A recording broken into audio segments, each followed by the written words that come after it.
The silent shift. Mark Evans had been working as a night security guard for the prestigious Lawton and Company law firm for over a year. The job was usually uneventful, involving routine patrols through the modern, sleek offices, checking that all the doors were locked, and occasionally responding to false alarms triggered by the building's overly sensitive security system. The Lawton and Company building was an architectural marvel, a glass tower that stood tall in the heart of the city. During the day, it was filled with lawyers, clerks, and clients, bustling with the activity of high-profile cases and important meetings. But at night, the building took on a different character. The polished floors, empty offices, and echoing corridors became a labyrinth of shadows and silence. Mark didn't mind the solitude. He enjoyed the quiet, the time alone with his thoughts. He would bring a book or listen to music, content to pass the hours until dawn. The building had always felt safe, a place of routine and predictability. That is, until the night everything changed. It was a cold winter night when Mark noticed something strange. He was doing his usual rounds on the 15th floor, where the firm's top partners had their offices. The floor was always meticulously maintained, with plush carpets, elegant furniture, and walls adorned with art and accolades. As Mark walked past the conference room, he noticed the door slightly ajar. This was unusual. The doors were always locked after hours. He pushed the door open, peering into the dark room. The table was set for a meeting, with files and papers neatly arranged, but there was something off. The chairs were pulled out, as if the meeting had ended abruptly, and one of the papers lay on the floor, fluttering slightly in the breeze from the air vent. Mark frowned and picked up the paper, placing it back on the table. As he did, he felt a sudden chill, an inexplicable coldness that seemed to seep into his bones. He shivered, pulling his jacket tighter around him. Just then, the lights flickered, plunging the room into darkness for a split second before the emergency lights came on, casting an eerie glow over the room. Startled, Mark stepped back, his heart racing. He looked around, expecting to see something or someone, but the room was empty. He quickly left, closing the door behind him, his footsteps echoing in the silence. As the night progressed, Mark couldn't shake the feeling that something was wrong. The building, usually a place of order and familiarity, felt different, more oppressive, as if the walls themselves were closing in. He continued his rounds, but his mind kept returning to the conference room and the unsettling chill he had felt there. Around 3 a.m., Mark was in the security office, reviewing camera footage. The screen showed empty hallways and offices, but as he watched, a movement caught his eye. He rewound the footage and saw it again. A shadow passing through the 15th floor corridor, disappearing into one of the offices. Mark leaned closer, squinting at the screen. The shadow was indistinct, almost humanoid in shape, but there was no discernible figure. He switched to another camera angle, but the shadow was gone. He checked the timestamp. It was just moments ago. A sense of unease crept over him. He knew he had to investigate, even though every instinct told him to stay put. Grabbing his flashlight, Mark made his way back to the 15th floor. The hallways were silent, the only sound his own breathing and the soft hum of the building's systems. He approached the office where the shadow had disappeared, the door slightly ajar. Taking a deep breath, Mark pushed the door open. The office was dark, lit only by the glow of the city lights outside. He swept his flashlight across the room, revealing an orderly desk, a bookshelf, and framed certificates on the walls. Nothing seemed out of place, but the air was heavy, thick with an unseen presence. As he turned to leave, the door slammed shut behind him with a force that shook the walls. Mark spun around, his flashlight beam trembling as he pointed it at the door. It was closed, but he was sure he had left it open. Panic surged through him as he reached for the door handle, yanking it open and rushing out into the hallway. He didn't stop until he was back in the security office, the door locked behind him. He sat down, his hands shaking, his mind racing with questions. What was happening? Had someone broken in? Or was it something else, something beyond his understanding? Mark tried to calm himself, rationalizing the events as a combination of fatigue and overactive imagination. He knew the building was old, with its share of quirks, drafts, faulty wiring, and creaky floors. But deep down, he couldn't shake the feeling that something else was at play, something he couldn't explain. As the night wore on, Mark kept a close eye on the security monitors, scanning for any signs of movement. The building seemed to have settled into its usual stillness, the earlier disturbances fading into memory. He began to relax, convincing himself that he had overreacted. But then, as the clock ticked past 4 a.m., he saw it again. A shadowy figure, this time on the 12th floor, moving slowly along the corridor. Mark's heart pounded as he watched, the figure indistinct and ghostly. It seemed to glide rather than walk, its form wavering like a mirage.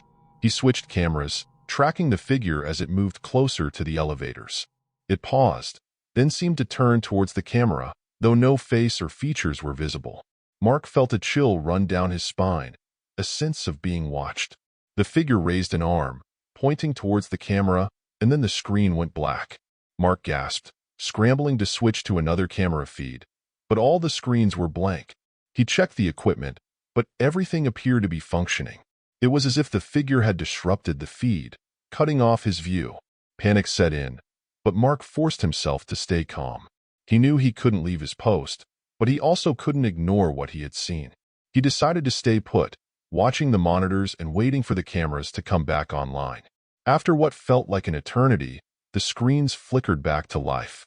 Mark scanned the feeds, but the figure was gone. The building was silent once more, but the atmosphere had changed. It felt charged, as if the air itself was buzzing with unseen energy. Determined to get to the bottom of the mystery, Mark spent the remaining hours of his shift researching the building's history. He scoured online archives and old news articles, piecing together a picture of the past.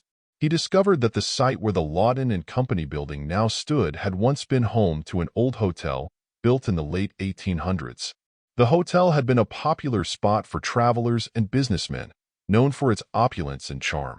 But in the early 1900s, a tragedy had struck. A fire had broken out on the upper floors, trapping guests and staff. Dozens had perished in the blaze, including a young woman named Margaret, who had been staying in one of the corner suites. Margaret's story was particularly tragic. She had been a guest from out of town, visiting the city for an unknown purpose. When the fire broke out, she had been trapped in her room, unable to escape the flames. Her body was never found, presumed consumed by the inferno. Mark's mind raced as he connected the dots. Could the shadowy figure be Margaret's spirit, trapped in the building where she had met her untimely end? The thought sent shivers down his spine. He had always been skeptical of the supernatural, but the evidence was hard to ignore. Determined to find a way to help, Mark reached out to a local historian who specialized in the city's haunted past. The historian, an elderly man named Dr. Whitmore, listened to Mark's account with keen interest. He confirmed the details of the fire and suggested that Margaret's spirit might be restless, unable to move on due to unfinished business or a traumatic end. Dr. Whitmore proposed a simple solution: acknowledgement. He explained that sometimes spirits linger because they feel forgotten or unrecognized. By acknowledging Margaret's presence and her tragic story, they might help her find peace. Armed with this advice, Mark decided to take action. He printed out an old photograph of the hotel, along with a brief account of the fire and Margaret's story. He framed the picture and placed it in the building's lobby, along with a small plaque commemorating the victims of the tragedy.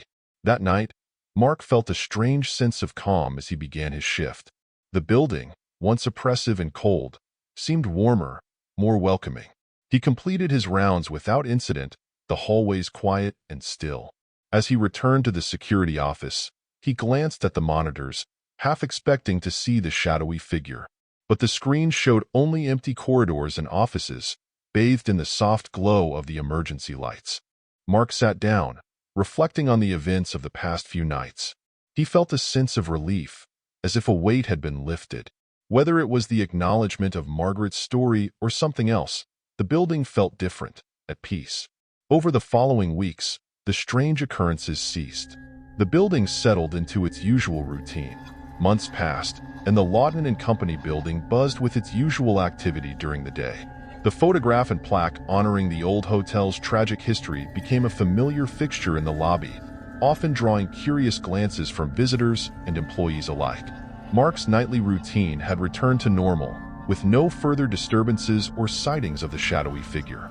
Despite the calm, Mark couldn't entirely shake the feeling that the building still held a subtle, underlying tension. It wasn't oppressive or frightening, but rather a quiet persistence, as if the walls whispered of secrets long forgotten. He occasionally found himself pausing by the plaque, contemplating the events of that eerie night and the strange, inexplicable nature of the experience. Mark's curiosity led him to dig deeper into the building's past, beyond just the fire that had claimed Margaret's life. He discovered that the site had a history that stretched back even further, to the early days of the city when it was little more than a fledgling settlement.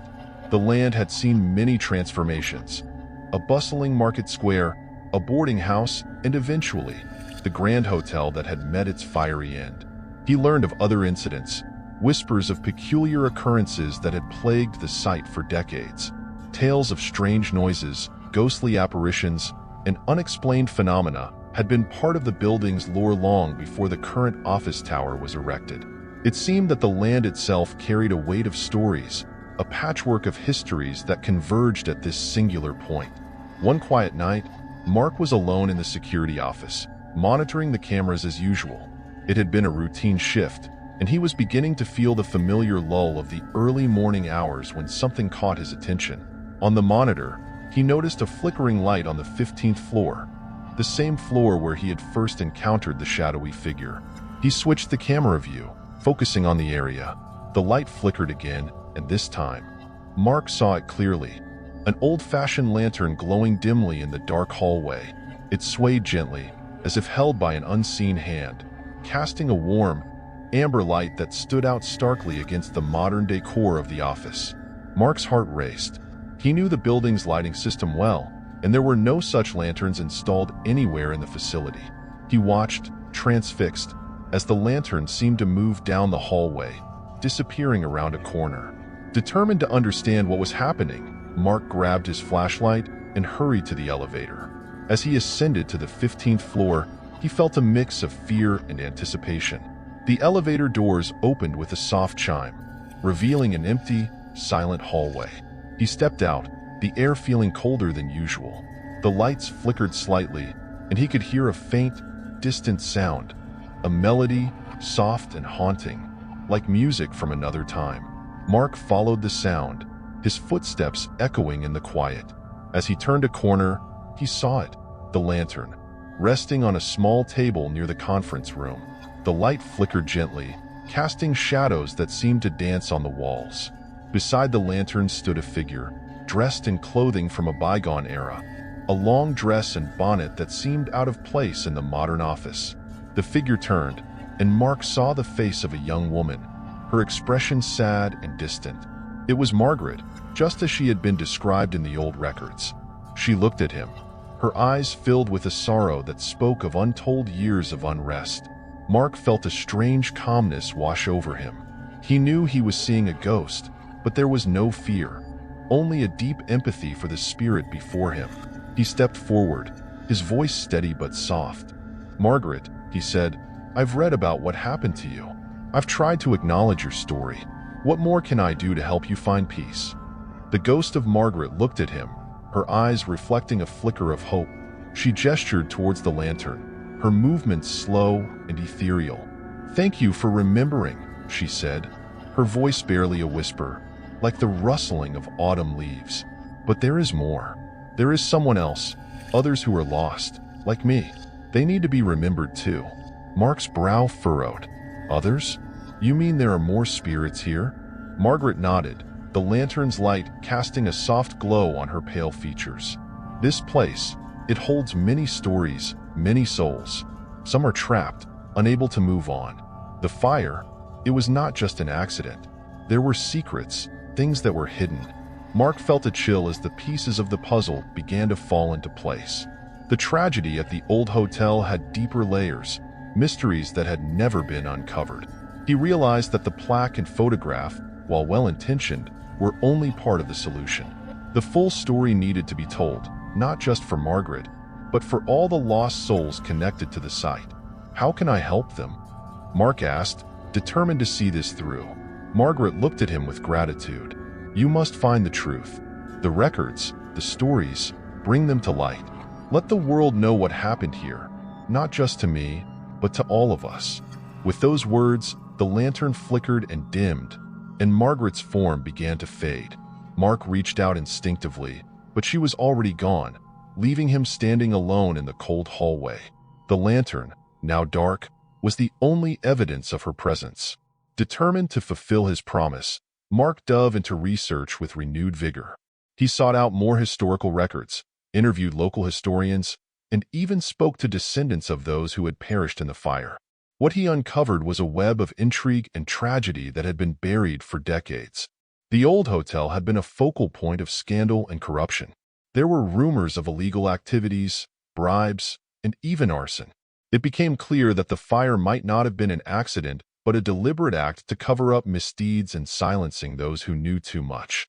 Many of the victims had been trapped not just by the flames, but by the actions of those who had sought to erase the truth. Mark compiled his findings into a comprehensive report, presenting it to the building's management and local authorities. He advocated for a permanent memorial, not just for Margaret but for all the victims, and for a detailed account of the events to be displayed publicly. His efforts paid off. The management agreed to install a larger, more prominent memorial in the lobby, featuring names, photographs, and a detailed history of the site. The media picked up the story, bringing long overdue attention to the tragedy and the lives lost. On the day the new memorial was unveiled, the lobby was filled with people, descendants of the victims, history enthusiasts, and curious locals. As Mark stood by the memorial, he felt a sense of accomplishment and closure. He had done what he could to honor the memory of those who had perished and to set the record straight. That night, as he began his shift, Mark felt a profound peace in the building. The air was warm and still, free from the strange occurrences that had once plagued the office. He did his rounds, finding nothing amiss, the halls quiet and serene. In the early hours of the morning, Mark returned to the lobby, standing before the memorial. He felt a soft breeze, though the air was still, and a warmth that seemed to come from nowhere. He knew, deep down, that the spirits had found their peace, their stories finally told and acknowledged. Mark smiled, a sense of fulfillment washing over him. He knew that he had been part of something important, something that transcended the mundane world of work and routine. He had helped to bridge the gap between the past and the present, the living and the dead. As he walked back to the security office, he glanced at the cameras one last time. The screens showed only empty hallways, but Mark couldn't shake the feeling that he wasn't alone. Not in a haunting, eerie way, but in a comforting sense of presence. A reminder that those who had come before still watched over the place, their memories preserved and honored. The story of the Lawton and Company building became a part of local folklore, a tale of tragedy, mystery, and eventual redemption. The memorial in the lobby served as a constant reminder of the past, a tribute to the lives lost and the stories that had finally been brought to light. Mark continued his work, now a respected member of the community, known for his dedication and the strange, ghostly tale he had lived through. He often spoke about the importance of history, of remembering those who had come before, and of the thin veil that sometimes separates the living from the dead. The building remained a place of business, bustling with activity during the day. But at night, in the quiet moments, it held a different kind of energy, a peaceful, serene calm that spoke of stories told, memories honored, and spirits finally at rest. And for Mark, every night shift was a reminder of the journey he had undertaken, the courage it had taken to face the unknown, and the satisfaction of knowing that he had made a difference. It was a legacy he was proud to be a part of, a story that would live on long after he was gone, just like the spirits who had once haunted the halls.